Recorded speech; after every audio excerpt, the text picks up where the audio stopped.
Hola, buenas tardes. Me presento, soy Eric Alain Gutiérrez Rosas. Vengo a presentar lo que será el marco teórico de nuestro problema, de nuestro proyecto. Les presentaré nuestra problemática, cómo abordamos el problema, la solución, un poco de la historia de nuestro prisma, lo que notamos y un poco del procedimiento que hicimos. Antes de eso, me gustaría presentarles a nuestro equipo. El primero es Luis Ángel Emanuel Ramos Arias, José Alonso López y su servidor. Nuestra problemática, bueno, nosotros buscamos modificar la trayectoria de un haz de luz para que pudiera ser observada desde otro ángulo en el cual anteriormente era imposible de ver. Y también mantener la composición de la misma. Bueno, nuestra solución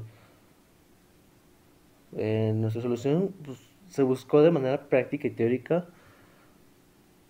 un prisma que reflectara de manera paralela a un haz de luz.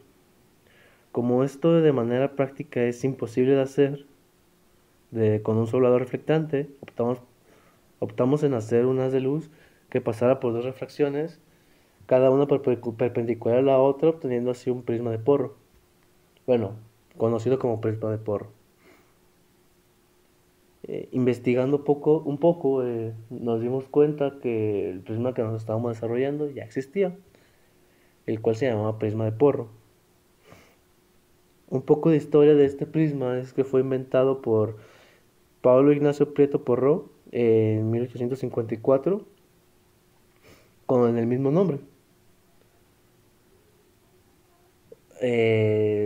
Se patentó principalmente para el uso de binoculares en esa época, como lo tenemos bien presente, fue época de guerra, así que pues uno de sus principales usos fue el uso armamentístico. Bueno, como tal, en los binoculares, como hasta la fecha se sigue utilizando, se trata de dos prismas idénticos dentro del cuerpo de cada binocular.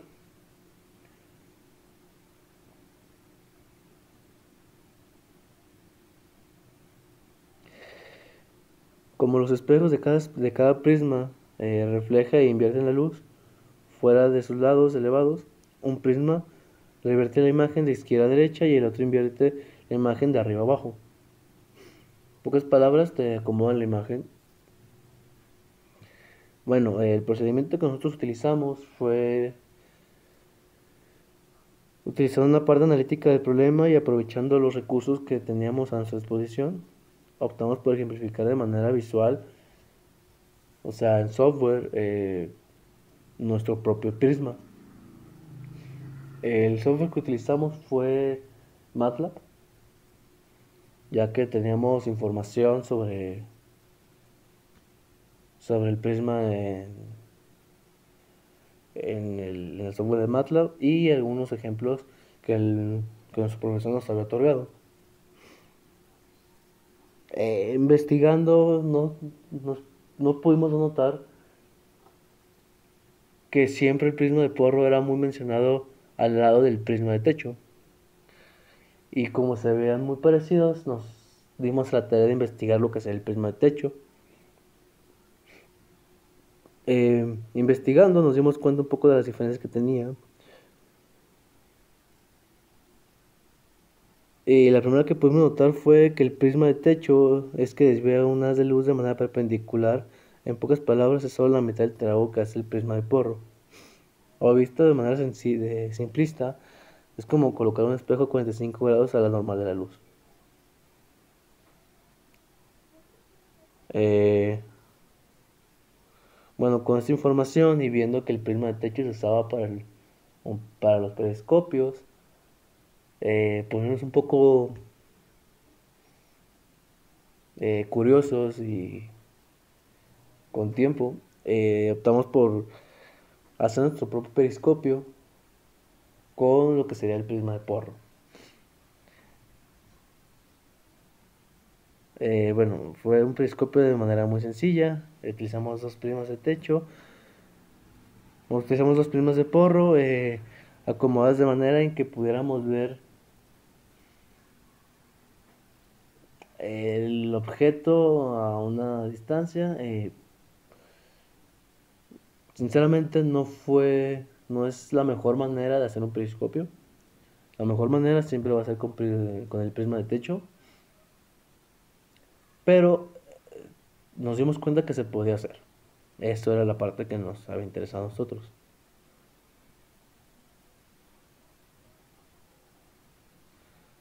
Y bueno, parte de esto,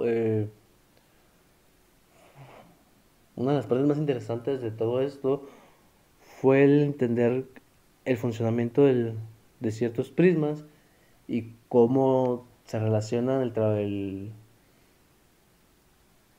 trabajo óptico con la vida cotidiana hoy en día. Esto es todo de mi parte. Les agradezco a todos los que me hayan escuchado y muchas gracias.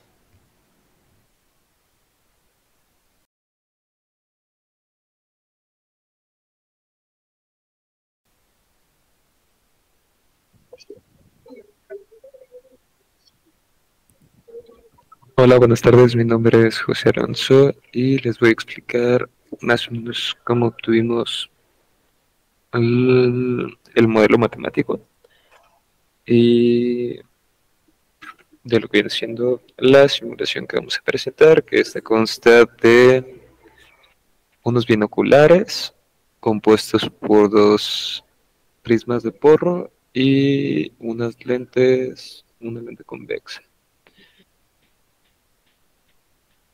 En este momento les muestro el código, el primer código que muestra el comportamiento de los prismas porro. Estos prismas porro, vamos a manejarlo por la parte de la ley de Snell, que aquí tenemos que el ángulo crítico que se maneja para la reflexión interna total es de mínimo 41.1, máximo de 45 grados. Este,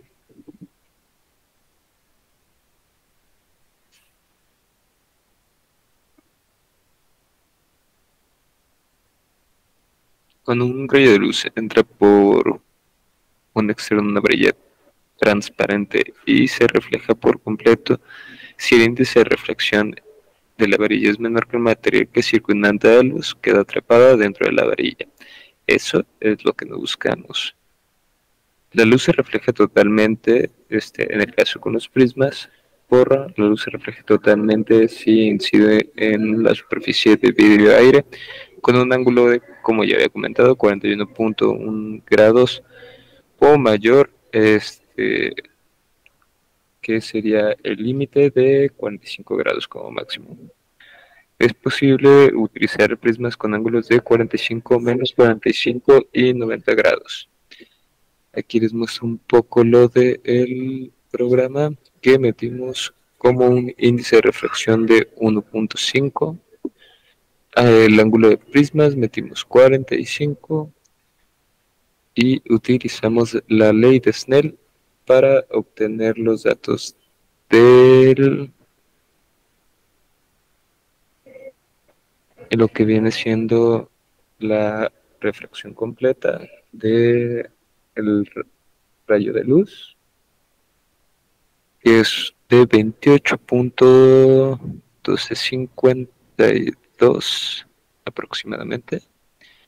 Y aquí hay una pequeña gráfica del comportamiento de las de luz cuando entra en un ángulo de 0 grados, y lo que hace es que el ángulo crítico sale hacia la normal.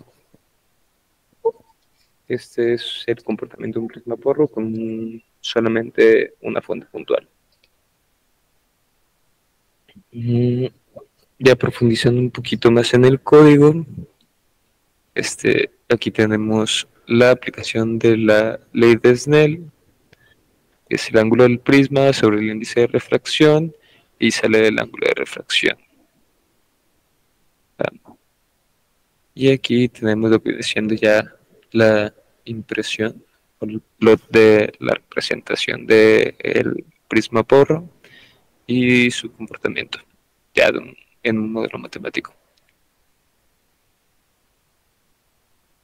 Lo que viene siendo las coordenadas para formar el prisma, se dibuja el prisma, se obtiene el rayo incidente, que es el que está en rojo, que sería desde 0, y el rayo de luz refractado. El rayo de luz refractado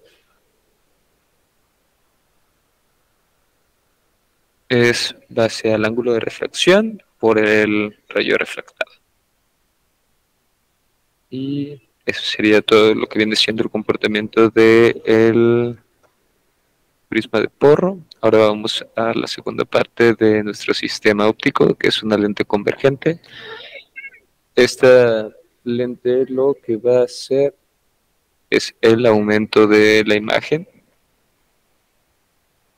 Aquí tenemos pues el modelo matemático en base a su distancia focal y la distancia del objeto. La distancia imagen, vamos a ver cuánto es la magnificación del objeto.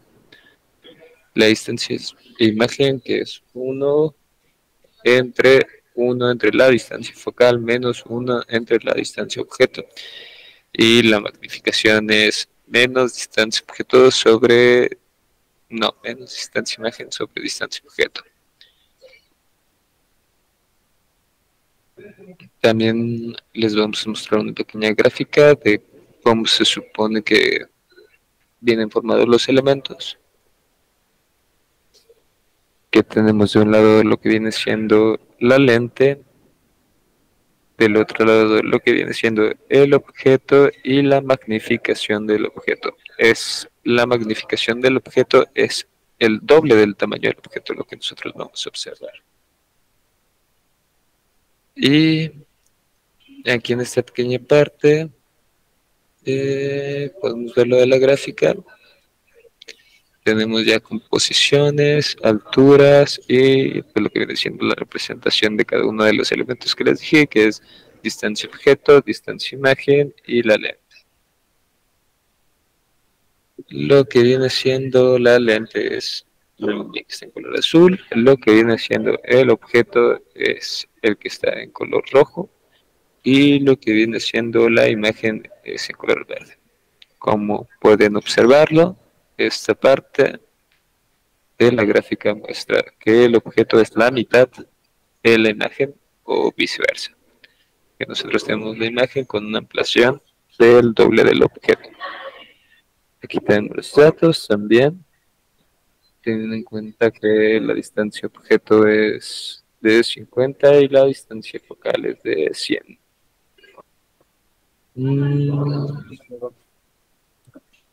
Tenemos que la magnificación es del doble de la imagen, como ya les había comentado. Y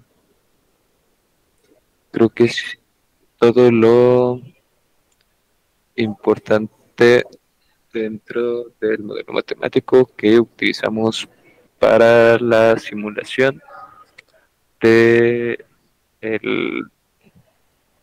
lo que viene siendo el binocular con los prismas porro y la lente. Ya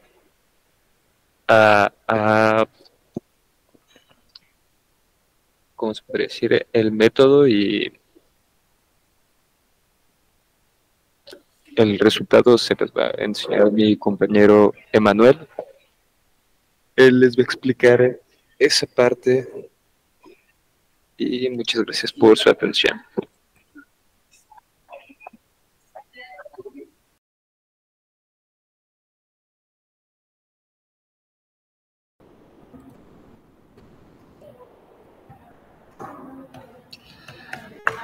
Para nuestra primera disposición ocuparemos comprobar el comportamiento de nuestra lente convexa, que nos permitiría de cierta manera ocupar un entendimiento de lo que sería la última lente que explicaremos en el siguiente binocular, ya que aquí podemos ver que tenemos, por así decirlo, dos fuentes en extenso aquí, de esta manera, una fuente en extenso, disculpen, y nuestra fuente puntual, que termina, gracias a esta lente convergente, termina incidiendo, o convergiendo mejor dicho, toda nuestra fuente puntual y en extenso, aquí como lo podemos ver. Lo que podríamos asimilar bajo los siguientes puntos de nuestro binocular. Primero que nada, esta parte no tendría cierta relevancia, al menos que tuviéramos en perspectiva más o menos la cantidad de fuente puntual que podríamos adoptar. Sin embargo, como solo tenemos también solamente una fuente puntual y una fuente en extenso, entonces simplemente este lente lo tomaremos como simplemente la primera parte de nuestro binocular. Todo esto termina accediendo dentro del binocular de nuestro lente, centra toda la luz hacia lo que es el acceso a nuestro primer prisma. Tomando en cuenta de que nuestro prisma se concibe bajo las leyes de Tales de Mileto, en donde mientras la base, no importa si la base se encuentra a cierta altura, los ángulos siempre serán los mismos. No importa si la base se encuentra a una altura de ciertos metros más o menos, los ángulos siempre serán los mismos, lo que conlleva. Por lo tanto, en el ángulo, en lo que tanto nuestra fuente en extenso como nuestra fuente puntual, siempre mantendrán los mismos grados. Siempre. No habrá ningún, aquí de ninguna manera los rayos incidentes se verán afectados en su desplazamiento. No importa incluso si llegan a estar aquí hasta este punto, nuestra fuente en extenso no importa si llega hasta acá. Terminará su trayectoria siempre hacia este lente. Como podemos ver, hace aquí un pequeño un desplazamiento por dentro del prisma hasta hacer una refracción en paralelo, como si fuera en rumbo de nuevo a este lente. Sin embargo, por eso tenemos lo que es el siguiente prisma, que nos permitiría simplemente un desplazamiento de este haz. Así que haría lo que hace en esencia estos dos prismas es únicamente hacer un desplazamiento más, un desplazamiento corregido. Este terminaría incidiendo en nuestra lente convexa, que permitiría que nuestra fuente puntual y nuestra fuente en extenso haría una convergencia para nuestro sensor y ojo humano, como hemos mencionado anteriormente. De lo que cuenta nuestro código es de un plano inicial y de nuestro rayo incidente. De cierta manera siguen lo que son nuestros siguientes rayos reflejados dentro de los prismas. Como podemos ver aquí, tenemos la explicación de lo que sería nuestro segundo rayo reflejado y nuestro tercer rayo reflejado. Para la parte de los rayos convergentes, estos fueron utilizados para una disposición del objeto en extenso. Dentro de lo que es también el desarrollo gráfico de nuestro prisma, de nuestro primer y segundo prisma, lo que es también el uso de este lente, que simplemente es el que permite la primera entrada de nuestros haces, tanto del objeto puntual como el objeto en extenso, para principalmente considerar el punto de nuestro lente cóncavo, que es el que permitiría el comportamiento para la convergencia y que todo lo que haya obtenido nuestro primer lente, permita que todo nuestro ojo sensor u ojo tenga acceso a él. Aquí vemos también cómo asimila aquí los primeros rayos de fuente puntual, cómo se van desarrollando. Aquí lo único que se hizo fue una impresión de los primarios, que serían estos, y ahora sí se hizo una impresión para poder dar un poco más de apertura, que la gráfica sea más clara. Si no, pues el trabajo hubiera sido un poco más por así decirlo, se hubiera encimado bastante. Entonces, simplemente aquí lo que hice fue darle un poco más de espacio para que pudiéramos ver con mejor adopción el desarrollo de nuestro binocular. Aquí hacemos unas más impresiones, no hay ningún problema con esto, solo son más impresiones de lo que son nuestros primeros haces. Aquí podemos ver la primera entrada y salida de este prisma, que como dije, hace que genere aquí unas haces en paralelo tanto de nuestra fuente puntual como de nuestra fuente en extenso, para seguir después con lo que podría ser nuestro segundo prisma, que tendría un trayecto simplemente negativo a y lo que es principalmente también el desarrollo de los rayos convergentes.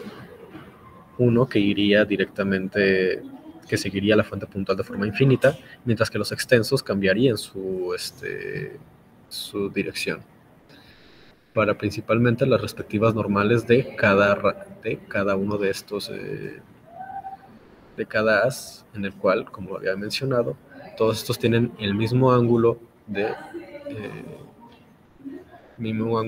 tanto refracción como de incidencia. En este caso, ángulo de reflexión.